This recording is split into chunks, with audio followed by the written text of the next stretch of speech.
And Mikey, as far as pound for pound, who do you think is the guy? Because a lot of people say Chocolatito Triple G. Some people might say the resume doesn't match up to pound for pound. Who do you feel right now is the top guy now that Floyd's gone?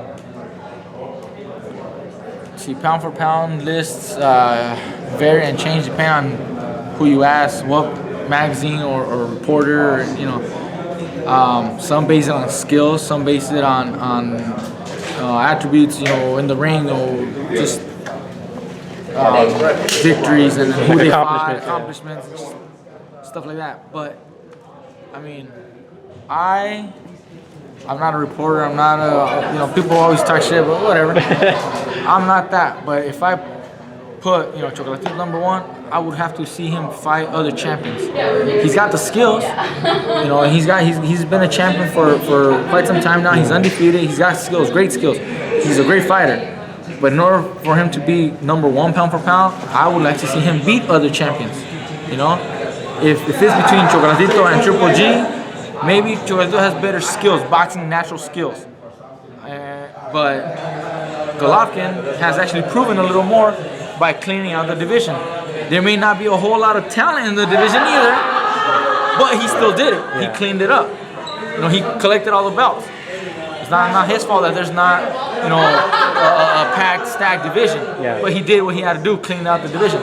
Chocolatito hasn't even done that yet. You know, there's other champions there who would probably be the best matches, and if he does win and goes through them, then give him that spot. All of a sudden, I don't know where he was mentioned first, but out of nowhere, he just became #1 pound for pound because HBO started saying that, and people ran with it, and magazines started putting it out there, and all of a sudden, he's #1 pound for pound.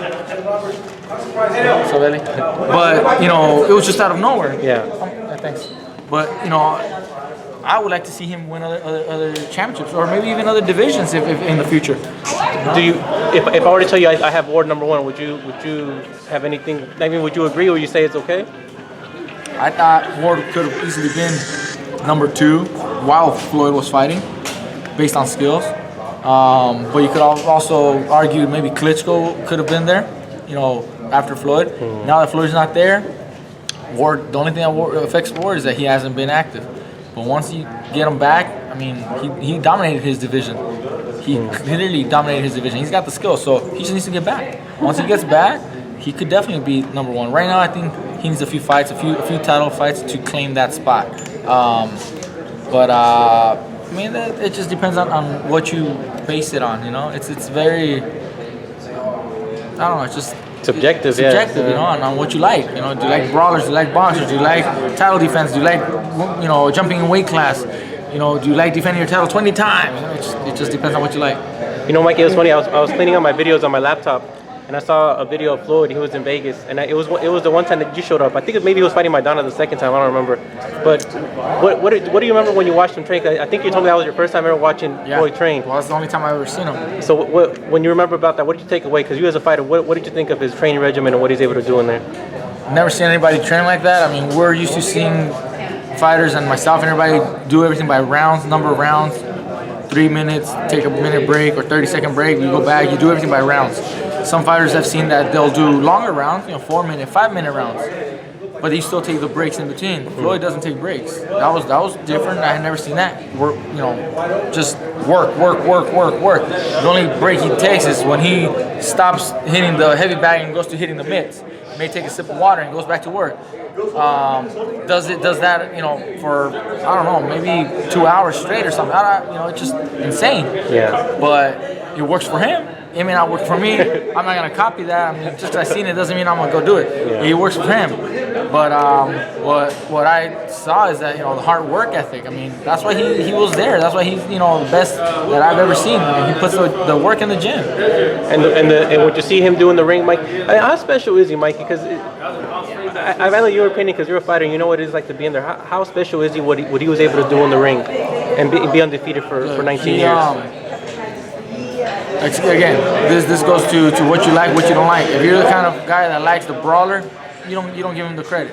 I appreciate a boxer, technique, defense. That's what I like. That's what I appreciate. So I consider him the best that I've ever seen.